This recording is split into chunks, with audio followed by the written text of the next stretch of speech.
talking about the Bondi Beach attack.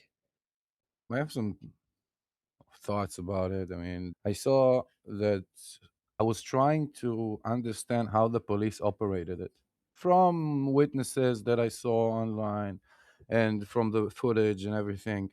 I don't want to trash anybody under this fire like this and how they operate, but that was rookie, the police there and all that. I mean, according to lots of the Jewish witnesses that were there, the police took a hell of a lot of time to react to a terrorist call, which there is active shooter who is firing. Not it's not a hostage situation. It's an active Hmm. shooter.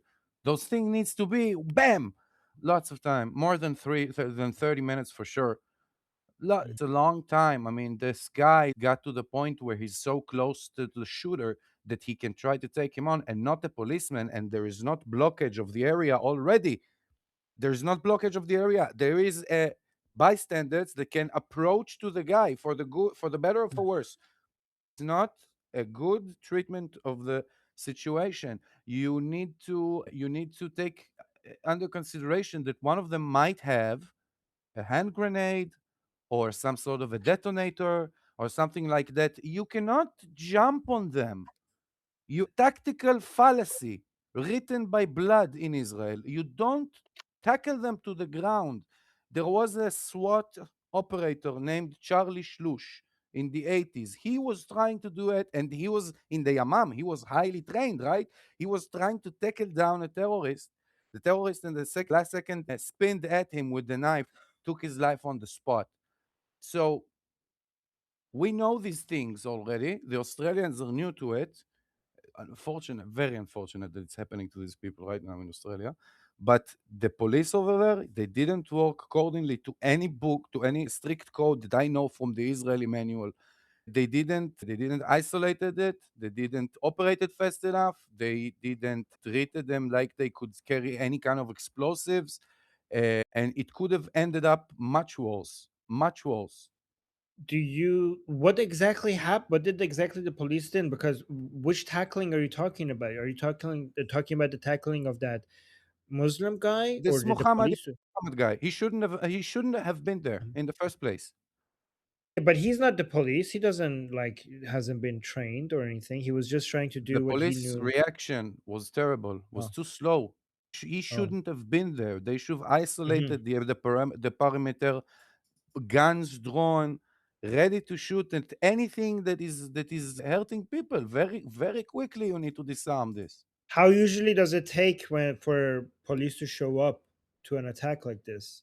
With a To know, I shooter mean. in Israel, on paper, they say 7 minutes. It could be up to Oh. 10, not 20, not 30. But didn't the October 7th attack take like a long time for anybody to show up? For Yeah, October it's 7th, for different. example? It's different because Different. October 7th, you need to treat it more like as a military operated charge. It wasn't Mm. an isolated incident. It's completely different textbooks. 30 minutes. Is it because Australia doesn't have much experience with, is this new for Australia, isn't it? Or is it not? I A think terrorist so. attack Most like of the most of the people that you ask, I don't remember his name. There was a maybe I saw it on your channel. French guy Sammy or Sam something. He Yeah, said yeah. that he thought it was fireworks. Now you see those people, how naive they are. It was fireworks. That's what he thought. They're not Mm. used to it. Do you think that these people were part of another Islamic group, or they're lone wolf? Some people are suggesting that maybe they're part of Islamic Republic, because we know Islamic Republic has been trying to do a attack. Do you guys have any guesses or anything? I I'm not Australian, but I think that it's very hard to obtain a combat tactical shotgun in a country when you don't have guns, like in America. I think it's hard, and I think that if he got it on his own, he must have been super connected, which I do not Mm. believe. I believe that somebody powerful helped him, like the IRGC or the Muslim Brotherhood. Because otherwise, how would you get tactical combat shotgun in a country that's forbidden guns? Where was the other guy from? One of them was from Pakistan. Where was the other guy from? Anybody knows? I think Algeria. Or- And what are people saying around you? How are people, anybody who wants to, you, Samantha, Cat Lady, especially Jews, the Jewish people here, what do you guys are, how are you and your friends and family treating this? And just like, I don't know, I'm still in shock. Yeah. How are people talking about it? People around you, friends and families and everyone else. Some people are saying they're not surprised, what did this was gonna happen eventually. Do you guys think this is going to get worse? Like, a lot worse? It's going to, I think it was the Yeah. firing shot, the opening shot for the race, in a way. I think that these kinds of images, especially because if you take the images from Bondi and you zoom in a little, you take the pictures from the Nova Party and you zoom in a little, it's the same pictures. It's people running on the sands trying to get the hell out of there. It's powerful in the bad way. I think it will encourage many to keep this line that yes, the Jews have no safe place to go. I think that we might have been luckier if it was just a stabbing attack or something, but I think that the resemblance of the pictures and the images is going to encourage a lot of people from the bad kind. What do you think we should do? There should be done about this to stop this. I I think Jews think in the diaspora are fucking stupid if they don't think they need to make sure that they're taking care of their own security. right. I believe so too. I had a short conversation with a friend today, and we got to a conclusion that tribalism, actually, and assimilated too well. And now basically you have two two tribalistic gentlemen with guns who are firing at 2,000 individualistic people that are just so happen to be together. Yeah. But if it was in the 1930 Jewish ghetto, the community is together. At least the community is together. When foreigners come to beat up businesses or whatever, the old men go out from the window and started to shout, "Bring the long ones, bring the tall ones." It's a known story, like in Jewish literature. And those youngsters defended the Jewish ghetto, not in Germany but in US and so on. That kind of tribalism is gone from the Jewish community. That kind of collective mindset for protecting each other? That's what you're talking about? Yes, they feel too safe and they assimilate themselves into a place when they shouldn't really be assimilated in the first place, because when they lose their connection with the fellow Jewish brothers and sisters, they become Mm. the regular Joe and therefore an easier target. I don't have much sympathy for them, to be honest, but I mean, they're gonna be such easy fucking little sheep to a lamb because they can't even really talk about anti-Semitism because they feel too guilty. Like if they talk about anti-Semitism, oh my god, they're self-centering. How dare they? Why can't they attack churches in Texas? What? The community will Because it was shut down. because the community will rise up together to protect the little ghetto. And then it's like people who just I feel like even the people who are aware it's pretty bad, like they don't really know what to do. I Okay. see. Uh, And hi. Yes, go on. What are Go you on, talking Kathleen. about? The churches, the Christians will protect each other, but the Jews won't? What are you talking about? I'm saying that I'm not pity anybody who will try to commit something like this that is designated against Christian in Texas. I think that because they have their cohesion as, I don't know how to say it, rednecks, cowboys, whatever it is, they have a sense of self. But it They're not happened in lost Texas. in they're not lost in the gender ideology. They have a Yeah, strong but sense these of Jews self. were not these kind of Jews. Why are you mixing Yeah. stuff? These were Australian Orthodox Jews. I I'll don't say this, follow your point. Australian Jews, out of all the diaspora group Jews, I feel like maybe I'm gonna take this back. I'm not sure like where to place like MENA Jews, but in terms of like Jews outside of the Middle East, Jews, I'm gonna say in terms of mentality are the closest to you guys to like, Israelis than other communities There's a really Wait, in big what? terms of Chabad mentality. community in Australia. Asi, I'm sorry I came up so like this, but I really don't understand what it He's seems like saying, I a think, as mix-up. is the redneck Christian, right-leaning conservative Americans in Texas have each other's back more, and they're tight knit, they're close to each other, they support each other, they have each other's back, and that's why people don't dare as much relatively to fight against them. And that's Yes. what we need among Jewish communities in I Yeah. outside of Israel. Yeah. I really don't agree with that. It can be maybe true for like specific Jews, like liberal, like woke Jews, and it can also be the other way around, very specifically about some communities in Texas, which are not don't have like this cohesion. It's like it's very But I it think doesn't Essie is apply right. here Like, I don't think Jews are as scary outside of Israel as like the people because as we're you. That sides. Jews don't stand up for each other. I said that the wow effect of us standing for each other is not perceived on the other side well enough. Oh, okay, They're so still now I messing with understand. us. They're Okay, so still I us. understood you, but I think it's not because of the stance. I think it's more to do with the size of the community.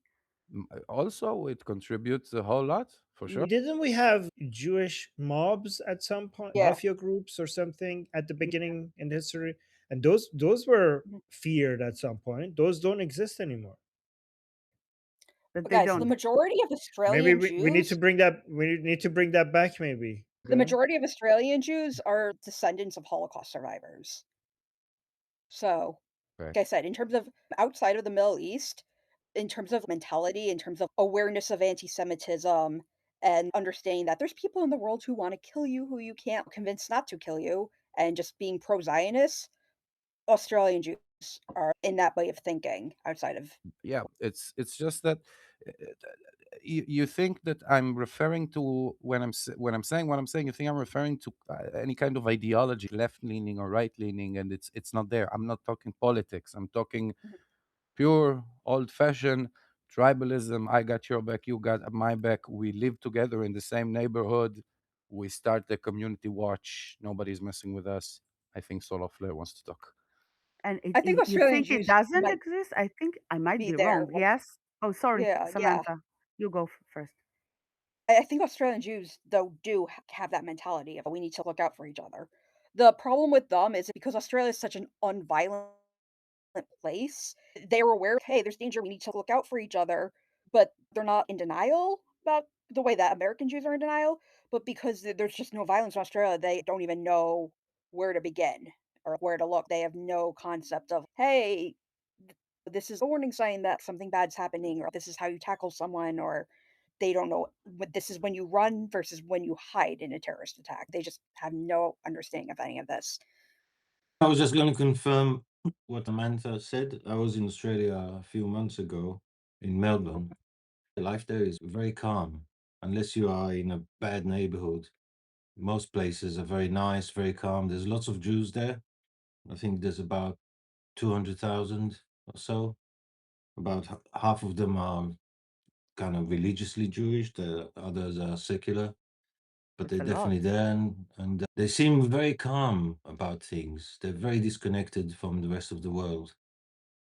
That's a lot. But Yeah.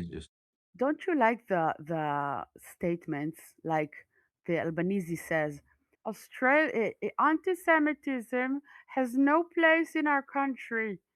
It's like, don't you aren't you tired of this sentence? There is a place, obviously, it's there. We see it. It's there is a place for it. It's not about volume. The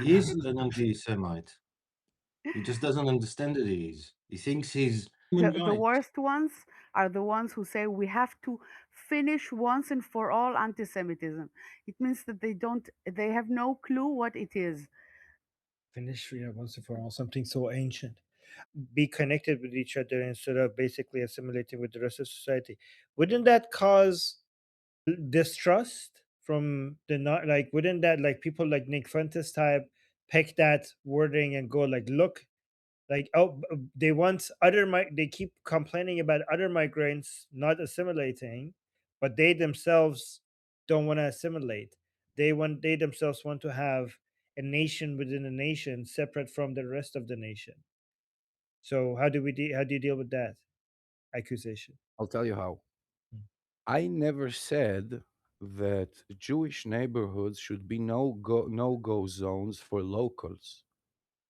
I encourage locals to go into the Jewish neighborhood and spend their money on Jewish businesses and be nice and have Jewish friends. I like that.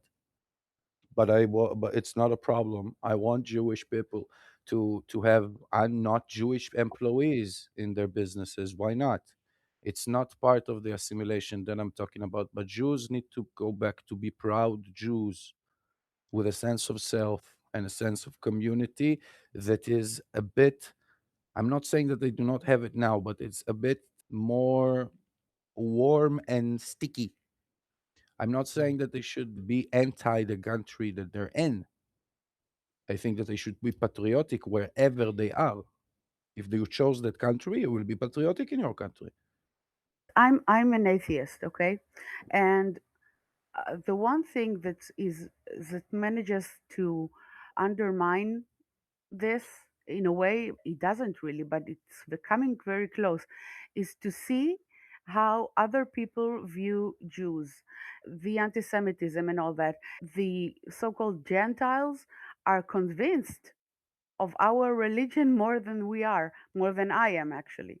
Not we. I'm not going to talk for all, because they keep, if they hate it or if they love it, but they keep affirming that. It's weird. Let me give you another example. I really like Dajjal. He's my kind of guy. I really think that if we were in the same country, we were probably having beers and stuff, watching movies. He's really my kind of guy. But what happened this morning in Bondi, I heard from a 65-year-old French descended survivor this morning that Avi Yamini interviewed. And I listened to her. I would probably never go duck hunting with her like I would with Dajjal, but I understood what she felt exactly.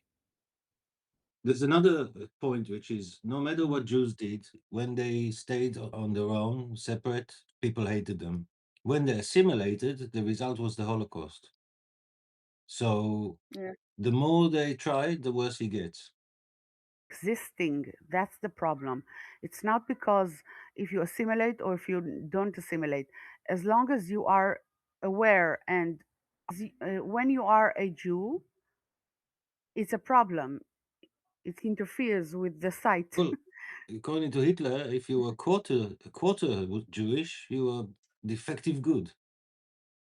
If someone converted to Christianity but had Jewish parents or Jewish grandparents, he was also put in camps under Hitler. It was a racial war. What do you call that this feeling that that connection, the thing that you're describing? Like, is it, that the connection? Is that something that is really hard to replicate with somebody who's not an Iranian? But what is that thing? What is that?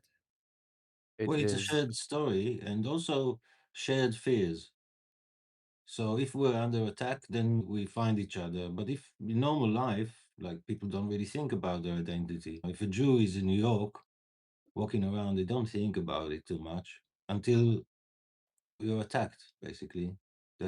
Is it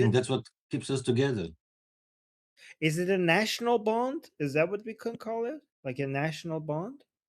Or is it I something think else? it's more psychological. I think it's more Do psychological. Well, Americans have it's that with each other? mostly Oh, go on. No.